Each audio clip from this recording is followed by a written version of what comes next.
Hello friends, we are discussing things about literature in general and modern drama in particular under the series of lectures these days, and today's subject is the American writer Tennessee Williams and his play The Glass Menagerie would be in focus, and it's a problematic time in which Tennessee Williams is active dramatic front. And I believe that certain specific things should be kept in mind while discussing this drama. And there is a word that is used generally about the 1930s when this person became active. He emerged on the literary scene, and that word was modern capitalism. And I was struck by this word, and it might occur also in the discussion today. What is modern capitalism? There is a capitalism that Karl Marx conceived in the 19th century. He wrote about it, he analyzed it, he showed its distinctive features and their relationship with the writing, with the dreaming, with the imaginative efforts of the writers at that time. And what is modern about capitalism in the 1930s? This is the question. And I am raising it for Professor Richa Bajaj, who will be talking about in her lecture at length.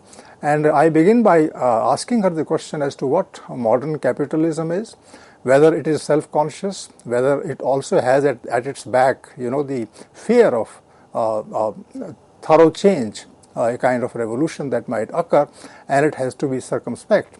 So what exactly is modern capitalism, Professor Bajaj? Thank you for asking that question, Professor Anuprakash. I think in the context of Tennessee Williams, when we speak of American drama and how it projects modern capitalism, and the stage that you speak of modern capitalism as self-conscious, etc. I think this is when, or circumspect also, this is the modern capitalism of the 1929, when the Great Depression actually hit America. Before this period, capitalism was fierce, bestial almost, and it didn't care about norms and rules. Everything was placed, every norm was put in place for the modern capitalists to ensure their unbridled sort of progress. So I think capitalists received the first shock only in 1929 when stock markets crashed, the Wall Street crash. So I think that is the moment when this self-criticism or maybe self-introspection or they lost the confidence in themselves and they were put to shame. They became a laughing stock also. So I think this kind of modern capitalism needs to be seen in the historical perspective as far as America is concerned. And in order to understand the Great Depression, the lecture today, this particular part of the lecture regarding with respect to Tennessee Williams is focused on the American dream. But to understand the American dream, you need to understand that American dream of modern capitalism, as you say, and the American dream that leads to the Great Depression period of 1929, following which you have the 1930s when Tennessee Williams plays, particularly The Glass Menagerie, is set. So I think it is extremely important to understand the historical background of this play or the 1930s. And in order to understand the 1930s, we actually must go back to the 19th century and just look in a cursory way maybe, look at the phenomena of change that occurred, for instance, post-Civil War. Till 1860s, there was what America saw was a kind of an expansion of agriculture. Mm-hmm. And after 1865, when abolition of slavery takes place, particularly you find that the thrust or economy is driven by the manufacturing sector. It is the manufacturing East that becomes important, the industrial East that becomes important, and because the southern regions have lost control over the slaves and they really cannot produce the way they produced earlier because they were no more held, they were no more owners of slaves. So planters also, farmers also, farmlands, they were all in disarray in that sense, because it was no more their production that mattered to America. What mattered was this industrial units, or the industrialization that was sweeping the country, particularly from the east.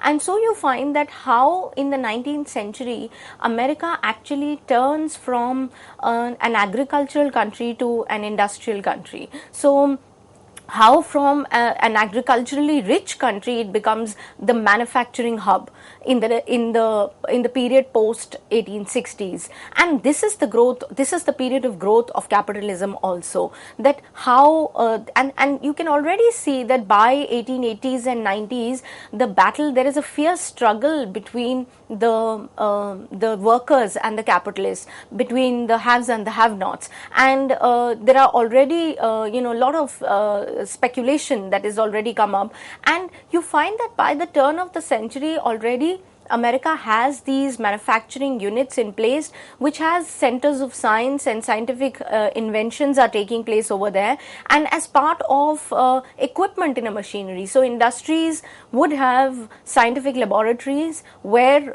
research would be carried on for improving capitalist tools. Isn't that positive? It is. It is in many ways positive, but then the point is that that it wasn't really benefiting. So America was growing and it was becoming a kind of an economic power already by the close of the 19th century. America means the American economy. Yeah, I mean the United States, and the economy itself was growing at an unprecedented rate. Growing means it became more productive than before. Yes, and it was so inventions which earlier happened at the level of just scientific inventions were now being brought to industries. Now industries had laboratories where there would be researchers, think tank would be there to provide them with better tools and a better understanding of the capitalist system. So science is being now used by the capitalist order in order to better itself. So by the time we reach the 1890s, and this is also worth mentioning, that by the time you reach the 1890s, the struggle between the rich and the poor has escalated in a big way, so much so that the political leader and feminist Mary Elizabeth Lees, she voiced her concern regarding it, and it's one of her famous speeches that that are often quoted. And she says, and I quote this speech of hers, this speech by Mary Elizabeth Lees, who's a political leader, and she said in 1890 that, and I quote, "Wall Street owns the country. It is no longer a government of the people, by the people and for the people, but a government of Wall Street, by Wall Street and for Wall Street." Well, you see, when production is increasing and things are there in the market, why can't people then be benefited by higher productivity? Because it is not the people who are being benefited by this order. Production is increasing manifold, but production is increasing for profit. And already, you see, it's very interesting that there were a lot of businessmen who came up, sprouted. But then these businessmen were competing with one another making profits based on competition. But by the time you reach 1880, you already by 1880 or 1885, you see the rise of corporations or big businesses. Now, smart businessmen were no more competing with one another. They were actually joining hands with one another and merging. The moment they merged and made themselves into corporations brought in the perspective of the big business. You see, there were these orders. In fact, the critic Leo Huberman, in his book We the People, speaks about this very interesting development that took place post the amendments that took place after 1865. So one of those amendments, of course, was the abolition of slavery, he says. But then he says that there was another amendment added, that the state governments cannot touch the rights of people and corporations, that they cannot change their ways and will have no control to change the laws of the state and restrict the people and the corporations. So it is suggested that the corporations, even when state governments changed and in United States, they could not really touch the corporations or the big businesses, because the big businesses were being protected by the government and were being supported by the Supreme Court.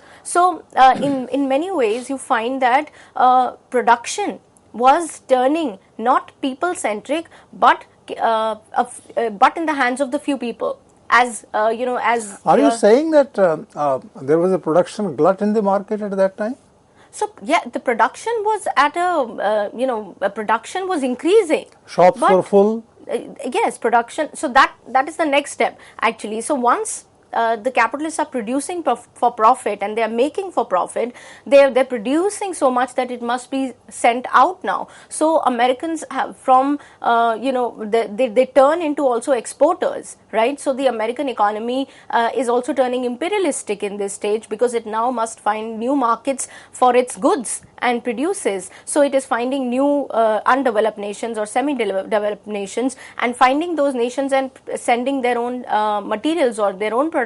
So export leads to this kind of ambition in America to also become imperialist like the European counterparts. But it is precisely in the from 1900 onwards, and particularly around the First World War, that America actually becomes the most dominant capitalist nation in the world, because around the First World War America is out of the war, right? And it prides itself that that we have been able to keep ourselves out of the war.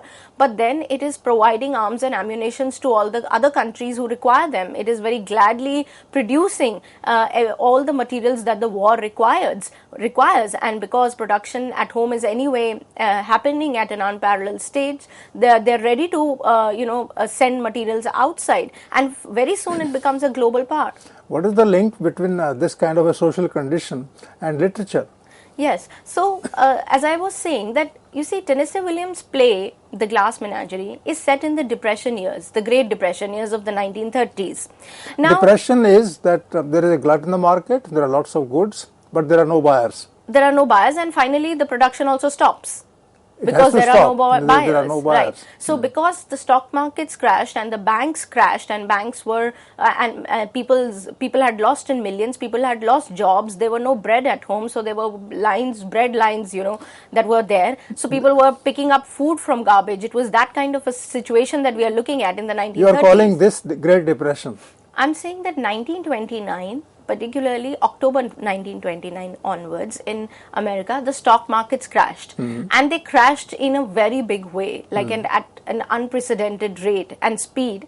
So much so that everything came to a standstill, and production could not continue anymore, because there were no buyers, and people lost on their jobs, so they could not even go buy anything. So it was it's this cycle that we are talking about. There was increased starvation, hunger, joblessness. Yes, but let me tell you why we are speaking of this period and relating it to literature. So Tennessee Williams' play, The Glass Menagerie, is set in the Depression years of 1930s. Now, the Great Depression occurs precisely because the capitalist model has touched the hilt in the preceding decades. And I am trying to create that background to what led to this kind of growth in capitalistic growth. So America became a capitalist nation and a kind of a modern capitalist nation, there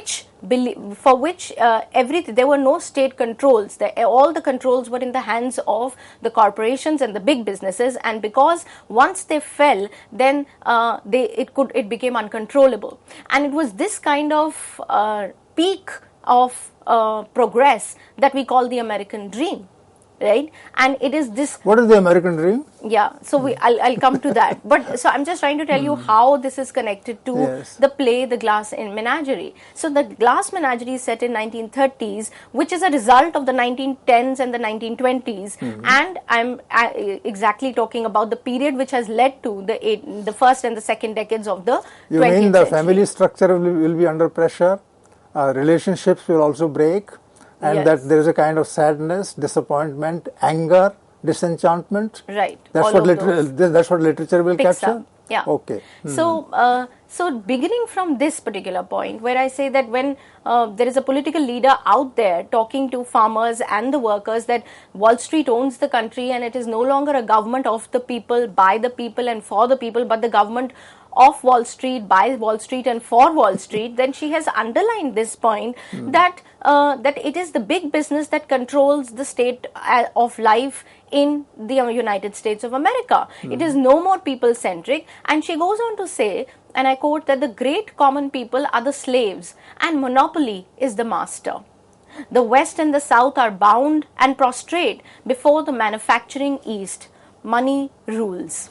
Where should the citizens go? Where should the people go? Women go? They are all losing their benefits? Of course. So where would they go? It is their country, but they are slaves to that country. And it's very ironic that she says that common people are the slaves and monopoly is the new master, because America has already seen a slave-master relationship where the slaves were the black people and the whites were the masters. In the new situation, once abolition of slavery has taken place in the literal sense, there is another kind of slavery that has come into being, and this time the slavery of the common people, where monopoly, as she says, is the master. So monopoly here refers to the capitalist enterprise. How would you define monopoly? Of course, when the money and production are in the hands of a few people, then you can say it is monopolistic, because they are even crushing their own minor, participants in production. That's what, to me, monopoly is.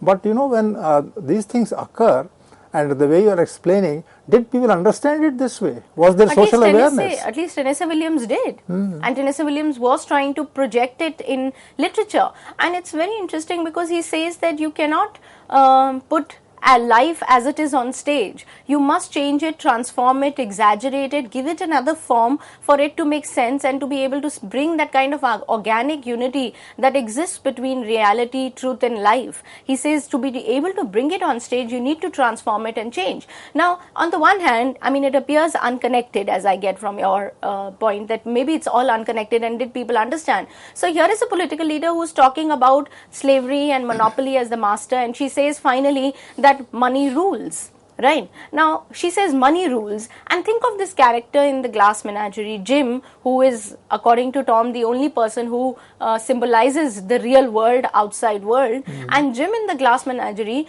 thinks that in order to survive, you need to make the proper connections, and you need, he says, knowledge, zip, power, zoop, money. The cycle of democracy is the cycle democracy is built on, end quote. Now, the idea is that he's connecting, he says, in order to survive, in order to make it big in life, you need money, knowledge, power, and this is what democracy is built on. You mean, and you suggest that the writer has now got some kind of a role to play, and that role playing by the writer is to increase social awareness, and that gave a kind of sharp edge to writing at that time? I think more than that, he's not just generating awareness, he's actually projecting the suffering and the anguish of the people. It's sorrow in, it's plain sorrow and grief that he is also projecting. It's a very emotional play at one level, and the other thing that he's trying to also project through the play is deception.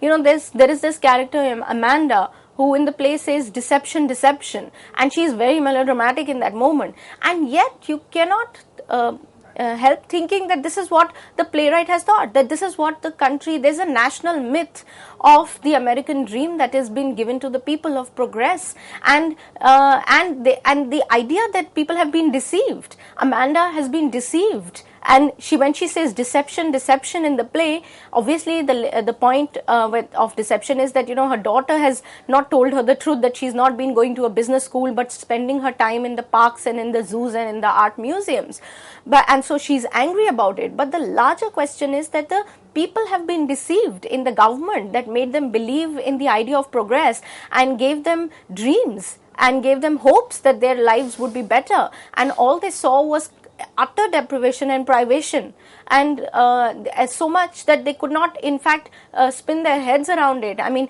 just imagine 1929 is also known as the peak of progress. It's the same year in October 1929 that depression sets in. So a year goes down and it's your life has been turned upside down. It's there are people who can't pay their bills. Think of Tom, he cannot pay the electricity bill and their power goes cut. Amanda is scraping for a living. So it's in a way a situation. It's almost like they're trying to cling to something and they're unable to. In fact, this is the metaphor that Tennessee Williams uses in in his production. So there is a kind of play being written at this time where experiences, problems of people are projected, I'm using your word, on the stage, and the ideas, the political ideas, are kept in the background. Would you agree? Yes, I don't think Tennessee Williams is trying to write a political play. He is talking about this kind of disillusionment that has set in the country, and how the people have been deceived by the powers that be, and how in fact he goes on to also compare the situation and in America and the world over, comparing it with Spain and others. But in that moment, in the beginning of the play, of course, there is this kind of political comment made. But other than that, I think the play is not trying to make a political point there, or does not have a kind of a propaganda in place. But certainly the play is ideological in the sense that it talks about the insecurities of the people who lived in that in that time, and of course it's very poetic, and which is what makes the play very literary, because he also Tennessee Williams' artistic medium, or his aesthetic, is one where he doesn't really believe in sticking very close to the realistic depictions. So for him, realistic details in a way inhibit the real meaning, and and take the vitality out of the happening. So he creates this atmosphere, and he says, I would like to add these atmospheric touches. Tom, who's in a way the playwright's alter ego, he says, I'll put some atmospheric touches. There'll be some light music. There will be, and he says, music of the kind not that is played in your house, but probably one that you hear in the background, and which is almost like sorrow and grief. So music, the lights, the dim lights, they create a kind of a poetic touch, and they in fact enhance or emphasize the this kind of tragedy that each character is coming to terms with, or each character's tragedy in their ways. So, and each character is isolated in that sense, insulated. To think of it, if you were just to look at the play The Glass Menagerie, you find that it is, just the first descriptions of the play, that the way it's a warty growth, it's an apartment which is the rear of a building. So it's almost very close to a slum dwelling, but there is no neighborhood. It's interesting that this particular family seems to stay, and the only entry to the house is through the fire escape. How ironic and how metaphorical in that sense, that there is no place to, that the only way you can enter that house is through the fire escape, which is supposed to be an additional or an emergency exit, right? So the emergency exit is the exit that they have, or the entry for the house, and there is no neighborhood, there are no people that surround them. Even though we know there are other houses around the place and there are more fire escapes that lead to other houses, we never see these people. We don't know. They seem to be living in isolation, as if they were the only people who lived in that region. I understand the situation to be in which the American dream has been busted in the previous years when it starts writing in 1929, as you say, and then people just do not know where to go for help, and that this helplessness is captured through symbols, geographical symbols that you talk about, that the escape, fire escape is the place that they enter from and come out from. So I am looking at actually three particular events when we look at this play, right? The first being the period of ascendancy, or you could say the period where of unbridled growth, or from this kind of Cinderella story of rags to riches. And then you see the period of Great Depression, the moment when it occurs, when everything is shattered, when the myth is busted, as you say. And the third is the period when government efforts have been made for relief and rehabilitation and all the others. So this is the third phase in which the play is set. So there are these three phases in history, and we need to have some sort of a grasp on these three in order to be able to understand. Otherwise, if you read this play in isolation, this play is completely inactive. Nothing really happens in this on the stage, and they are inactive character. But the activity and this kind of, in fact, there is fire. In their lives, and it's all madness if you look at their inner lives. So I think these three events and these three phases of the period of the American dream, the Great Depression as it sets in 1929, and the 1930s, when people are coming to terms with the new reality that that dream has been shattered. Now what? What do you look forward to? Where do you go? So you were given a dream and that got shattered, and now what? So the now what moment is what Tennessee Williams tries to capture in the play. Friends, Professor Richa Bajaj has talked about the 1930s as the period of economic crisis, and the writer had to capture this reality with his own artistic efforts, and that is what can be discussed later in the second part of the discussion, where the writer actually presents the conditions of America at the time of Great Depression, as she has called it. And I'm sure that this point is to be discussed seriously in the context of the play that we have for discussion today. So we look forward to your analysis of the play in the second part of the discussion. Thanks.